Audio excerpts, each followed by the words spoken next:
Welcome to the Slop Farm. Enjoy the video. You start by connecting the iPhone to the computer with the original or high-quality cable and unlocking the phone. When the trust prompt appears, tap Trust so the computer can use the device.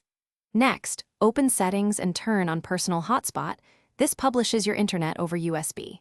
Once done, keep the phone awake and do not lock the screen.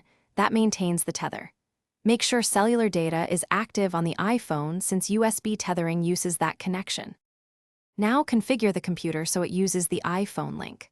On a Mac, open Network Settings and choose the iPhone USB interface. It should show an active connection and an IP. On Windows, allow drivers to install automatically or install Apple Mobile device support if needed, then enable the iPhone network adapter in Network Connections. Once the adapter is active, you may disable other networks to force traffic over the USB link. This ensures stable routing and predictable latency for the session. To finish, verify internet access by opening a web page or running a quick speed check. Your computer should use the iPhone connection.